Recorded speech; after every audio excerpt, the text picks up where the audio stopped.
사랑하는 여러분, 이런 신앙을 뭐라고 그러냐? 회색 지대에 있는 신앙이라고 하는 겁니다. 라오디게아 교회같이 차지도 않고 덥지도 않은 그런 신앙, 이런 회색 지대에 있는 신앙은 대단히 위험합니다. 하나님의 진노를 받습니다. 우리가 분명히 주님의 말씀을 기억해야 됩니다. 사람들 앞에서 나를 부인하면 나도 하나님 앞에서 너희들을 부인할 것이요, 사람 앞에서 나를 시인하면 내가 하나님 앞에서 너희들도 시인하리라. 그러니까 우리 예수 믿는 사람들이 확고한 신앙을 가지고 어디서든지 예수 믿는 그 증거를 나타내야 됩니다. 사랑하는 여러분들이요, 이스라엘 백성들은 이세벨이 두려웠고 아합이 두려워서 하나님을 섬긴다고 하는 말을 못하고 있습니다. 그러나 여호수아는 이스라엘 백성들에게 그랬습니다. 너희들이 하나님을 섬길 것이냐, 저 애굽에서 섬기던 그러한 우상들을 섬길 것이냐, 나와 내 집은 여호와 하나님을 섬길 것이다 선언을 하고 너희들 결단을 해라. 그랬을 때에 이스라엘 모든 장로들과 백성들이 우리는 여호와 하나님만을 섬기겠습니다. 그리고 그들은 담대하게 이 편인가 저 편인가를 나타냈습니다. 우리들도 우리의 신앙생활에서 그러한 일이 있으면 우리가 예수 믿고 구원받은 백성인 걸 확실히 드러내야 될 줄 믿습니다. 청송교도소에 있던 박효진 장로님이라고 하는 신앙이 돈독한 분이 계세요. 우리 교회 와서도 한번 간증한 적이 있습니다. 이분은 흉악범 담당 교도관이에요. 근데 흉악범 하나가 아주 교활한 흉악범이 있는데 이 사람이 어느 틈엔가 그 높은 담을 뛰어넘어 가지고 탈주를 했어요. 그래가지고 비상에 걸려서 그 교도관들 20명이 부산으로 내려가서, 그 부산이 그 사람 고향인데 뭐 아는 집, 부모 집 다 잠복을 오고 하더라도 잡을 수가 없어요. 항정없이 시간을 흘리고. 근데 이 박효진 장로가 내려가서 우리 기도하자. 우리가 기도하면 틀림없이 이 사람이 보름 만에 제 발로 들어올 것이다. 그러니까요, 예수 안 믿던 사람들이 그 말을 믿어요. 참, 저 사람 예수한테 그냥 완전히 그냥 미쳐버렸어. 또라이요. 뭐 별수를 다 하겠죠. 근데 그 몇몇이 계속해서 기도를 했습니다. 근데 놀랍게도 15일째가 됐는데 그 15일째 전화가 따르릉 왔는데 그 탈주범한테서 전화가 온 거예요. 그러고는요, 이 박효진 장로님한테 내가 자수하겠습니다. 내가 이렇게 도망다니다 보니까 오히려 더 힘들고 못 살겠습니다. 감옥에 있는 게 낫습니다. 그래가지고요, 정말로 보름 만에 그 흉악범이 제 발로 걸어 들어왔어요. 그러니까 그냥 그 교도소에 소문이 쫙 퍼졌어요. 야, 저 사람 대단한 사람이요, 예언도 하네. 그렇게 인기가 쫙 올라갔는데 그 교도소 소장이 새로 왔습니다. 박효진 장로를 잘 모르는 사람이 왔어요. 그 사람이 와서, 야, 흉악범 그 교도소가 안정되고 사고가 나지 않게 하기 위해서 내가 고사를 드려야 되겠다. 그리고 간부들하고 회의를 하는데 그 언제 고사를 드릴 예정이다. 그러니까 그 간부회의에 참석했던 박효진 장로가 벌떡 일어나서, 소장님, 그 고사는 절대 못 드립니다. 만약 드렸다가는 내가 전부 그냥 그 상을 발로 차서 엎을 겁니다. 그러니까 이 소장이 깜짝 놀라가지고, 이 사람아, 그건 우리나라 고유의 미풍양속에 속하는데 그 무슨 소리입니까? 무슨 미풍양속입니까? 그건 귀신의 장난이지. 그건 절대로 안 됩니다. 그러게 이 소장이 어안이 벙벙해서 이게 도대체가 이 소장한테 대드는 그런 사람이 어디 있어요? 이게 하극상 아닙니까? 그래가지고 분이 그냥 치받쳐서 어떡할 줄 모르는데 다른 그 과장들이 소장님한테 와서, 소장님, 저 박교도관은 건들면 안 됩니다. 독한 사람입니다. 예수쟁이 중에도 아주 그냥 또라이입니다. 그러니까 이 고사 지내는 거는 없던 걸로 하는 게 좋겠습니다. 저 사람 정말로 뒤엎을 겁니다. 그래가지고요, 이 소장이 고사를 못 지냈어요. 할렐루야. 우리가 예수님을 믿으면 이 정도는 돼야 되지 않겠어요? 아멘. 주의 이름을 부르는 자는 구원을 얻으리로다. 할렐루야. 주의 이름을 부르는 자는 구원을 얻으리로다. 할렐루야. 할렐루야. 구원을 얻으리로다. 할렐루야. 할렐루야. 할렐루야. 구원을 얻으리로다. 가까이 온 그 이스라엘 백성들을 데리고 무너진 제단을 수축합니다. 12돌을 취해서 제단을 만들고 그 위에 장작을 놓고 송아지를 각을 떠서 올려놓고 그 다음에 물을 그 위에 부라고 그랬어요. 4통으로 3번을 부라고 그랬습니다. 그러니까 12통이 물을 그 위에 부었던 겁니다. 어떤 사람이 아니 목사님 어떻게 가뭄에 비가 안 오는데 물이 어디 있습니까? 그래도 놀랍게도 갈멜산 그에서 한 100m쯤에는요 신기하게 1년 365일 이렇게 물이 솟아나는 그런 샘이 있어요.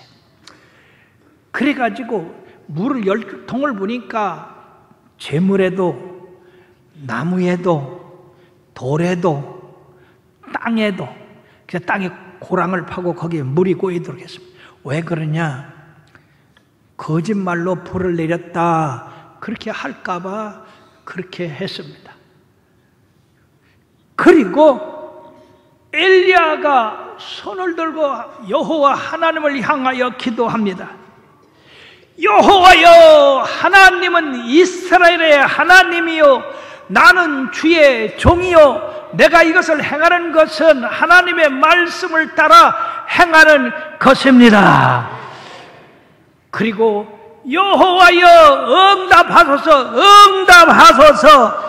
이 백성에게 주 여호와만이 하나님이신 것과 그들의 마음을 돌이켜서 하나님만을 섬기게 하옵소서. 그렇게 부르짖었을 때에 놀랍게도 하늘에서 불이 확 내려가지고 제단 위에 재물을 태우고 나무를 태우고 돌을 태우고 주위에 물을 그냥 다 핥아버려 가지고 순식간에 불바다가 되고 재물이 불로다가 바싹 타게 됐습니다. 할렐루야! 이것을 보고 있던 이스라엘 백성들이 머뭇머뭇하던 그런 신앙에서 엎드려서 두려워 가지고 소리 지르기를 주 여호와가 참 하나님이시다, 주 여호와만이 하나님이시다. 그들이 그렇게 회개하고 주님 앞에 돌아오는 역사가 있었습니다. 만약에 엘리야가 하나님의 말씀대로 이 갈멜산의 영적 전투를 무섭다고 해서 하지 않았다면은 하늘에 불이 있을 수가 없었고 그 백성이 돌이킬 수가 없었던 겁니다. 그러므로 우리는 우리의 신앙생활에서 여호와 하나님만이 하나님이시고 그 하나님만이 불로 응답하시는 하나님인 것을 증거해야 된다는 얘기죠. 그러기 위해서는 우리의 여호와를 섬기는 제단이 항상 올바르게 쌓여져 있어야 됩니다. 그럼 사랑하는 여러분들이요, 우리가 쌓을 이 12제단이 뭡니까? 예배 때마다 참석하는 그러한 제단, 11조 제단, 감사 제단, 충성 제단, 전도 제단, 사랑의 제단, 기타 등등 우리들이 주님을 섬기면서 해야 될 게 많이 있어요. 그러한 그 각 부분들이 다 온전하게 될 때 바로 그 제단에 하나님의 불이 임한다는 사실입니다. 만약 여러분들 제단에 불이 임한 지가 오래됐어요, 그건 뭡니까? 뭔가 하나님과의 관계에서 잘못된 것이 있다고 하는 증거입니다.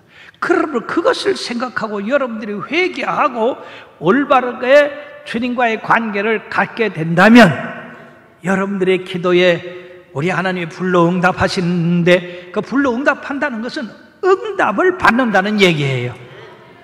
여러분들의 신앙생활에서 응답받은 그런 기도가 몇 가지나 되느냐? 아무리 해도 응답이 없다고 하는 것은 참고 기다려야 될 것이고, 첫째는 제단이 무너지지 않았나부터 살펴야 됩니다. 우리 하나님이 거룩함을 받느냐 받지 못하느냐, 내게서 하나님을 가장 존중히 여기고 귀하게 여기고 가치 있게 여겨서 내가 순종하느냐, 아니면 내 육신의 정욕, 안목의 정욕, 이생의 자랑이 그 제단 위에 있느냐, 여기에 따라서 달라지는 것이므로 사랑하는 여러분들이요, 여호와 하나님을 가장 거룩한 하나님으로, 존귀한 하나님으로, 영광의 하나님으로 여러분들이 모시고 신앙생활할 때 여러분들이 엎드려 기도하는 것마다 응답되게 될 줄 믿습니다. 뿐만 아니라 엘리야의 기도는 강한 확신, 믿음 동반한 기도였다. 즉 그 기도는 하나님의 약속의 말씀을 붙잡고 부르짖은 기도였다. 엘리야가 말이야, 자기가 괜히 잘난 척 하느라고 자 갈멜산에서 전투하자 그러고 했더라면 불이 안 내렸을 거예요. 그럼 사랑하는 여러분들이 기도를 하되 담대하게 하세요. 확신을 가지고 하세요. 하나님의 약속을 붙잡고 하시길 바랍니다. 구하라 주실 것이요, 찾으라 얻을 것이요, 문을 두드려 열릴 것이라. 악한 부모라도 자식에게 좋은 것을 줄 줄 알거든 하물며 하늘에 가신 내 아버지께서 너에게 좋은 것으로 주시지 않겠냐. 항상 기도하고 낭망치 마라. 사랑하는 여러분들이, 우리가 약속의 말씀을 붙잡고 기도해야지 그냥 중언부언 기도해갖고는 응답이 안 되는 겁니다. 그러므로 우리들이 신앙생활에서 우리 제단에 불이 임하고 하나님의 응답이 임하기를 원한다면은 제단을 잘 쌓아야 되고, 그리고 확실한 믿음과 약속을 가지고 기도할 때 역사가 일어난다는 겁니다. 세 번째는 그 가물었던 하늘문이 닫혔던 그 하늘문이 열려 비가 내리게 되었습니다. 즉시 이 엘리야는 하늘에 불이 내린 다음에 한 일이 뭡니까?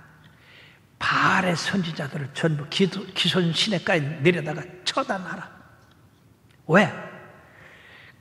그들은 하나님의 백성을 속이고 기만하고 저주받게 한 그 악한 일 때문에 이 엘리야는 바로 하나님의 공의의 심판을 대신해서 그 거짓 선지자들을 처단한 것입니다.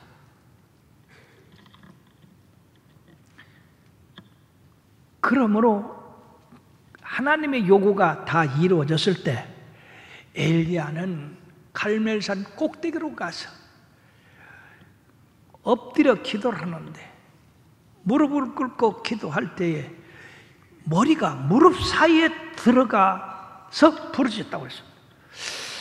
여러분들 오늘 한번 이렇게 나와서 무릎을 꿇고 한번 머리 좀 한번 집어넣어 볼까요? 한번 지금 이 자리에서 못하면 집에 가서 한번 해보세요. 얼마나 간절히 기도했으면 머리가 무릎 사이에 들어가서 부르짖었습니다. 이렇게 7번 기도했을 때 지중해에서 손바닥만한 구름이 떠올랐어. 그때 이 엘리야는 그 손바닥만한 구름을 보고 큰 비의 소리를 느꼈던 겁니다. 그러므로 아합 왕에게 마차에 올라서 이스라엘로 빨리 가라고, 큰 비가 쏟아지면 그 밑에는 이 진땅이 돼가지고요 마차를 움직일 수가 없게 됩니다. 그리고 엘리야는 너무너무 기뻐서 허리를 동이고 그 아합의 마차 앞에서 달려갔다고 했습니다. 이스라엘의 큰 승리를 가져오고 하나님 앞에 영광을 돌리는 일을 850대 1로 했던 겁니다. 사랑하는 여러분, 이거는요 세상 이치로는 해결할 수 없는 거예요. 그러나 한 사람의 참된 신앙을 가진 사람이 10,000명보다도 더 위대할 수가 있다는 겁니다.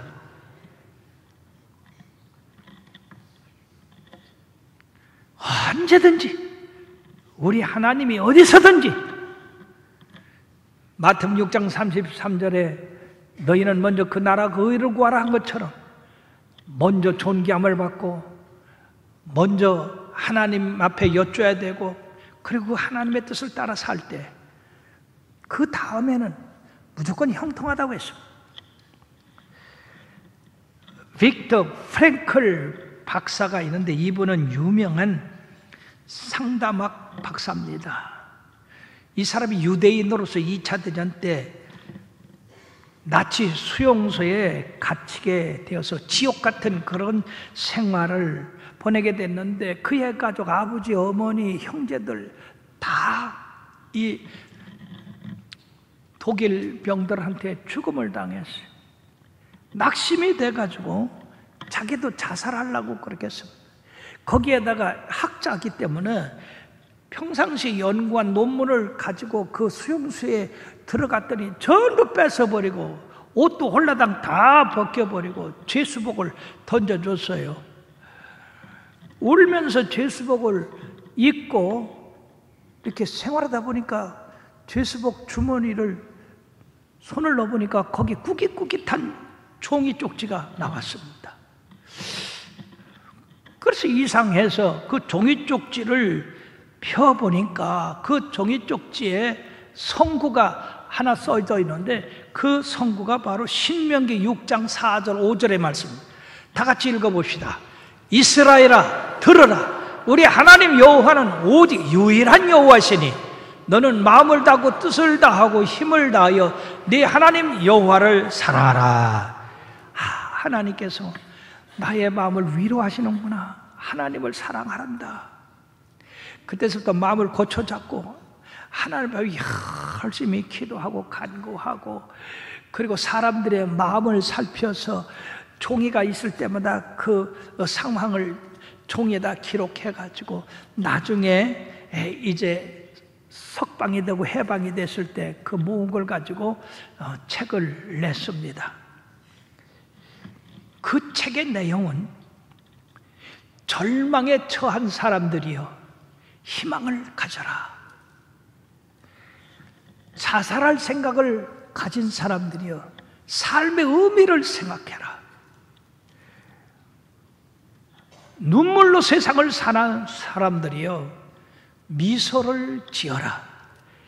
이러한 위로의 말과 격려의 말을 자기의 그 비참한 수용소에서 삶을 바탕으로 해서 백성들을 위로했다 하는 것입니다. 그러므로 세계 유명한 그런 상담학자가 되었고 심리학자가 되었다는 겁니다.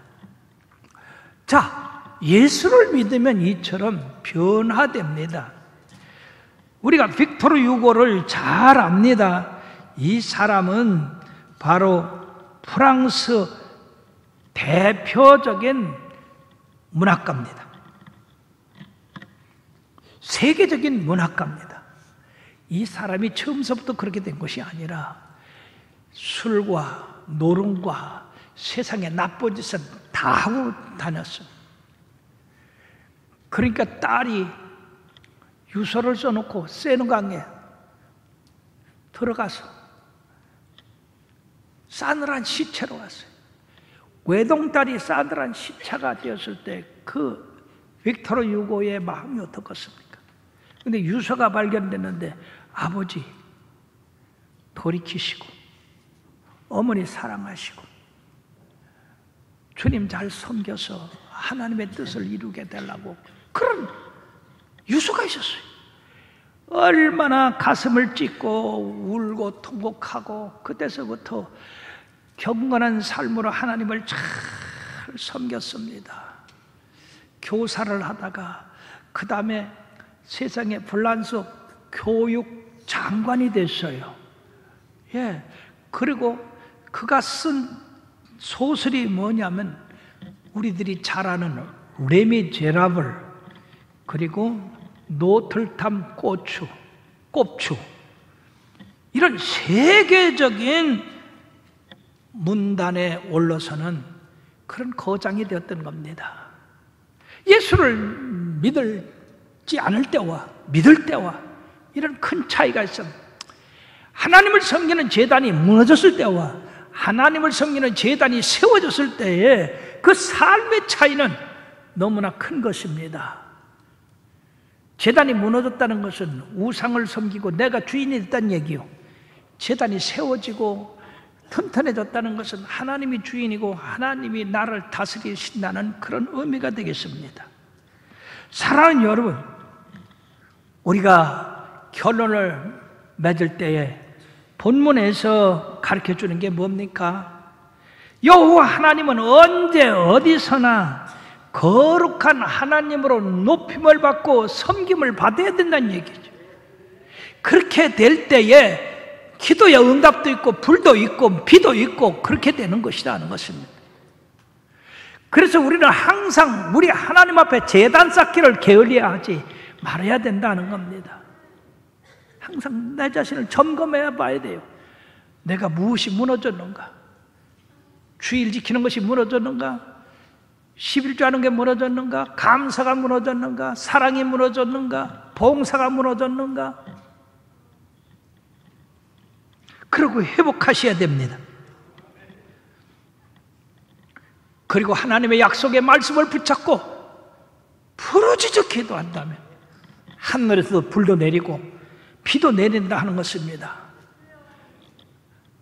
신명기 28장 12절에는 하늘의 아름다운 보고를 열어사 때를 따라 비를 주심으로 내 창고에 곡식이 가득히 차고 세계 모든 민족 위에 뛰어난 민족이 된다고 했습니다. 사랑하는 여러분,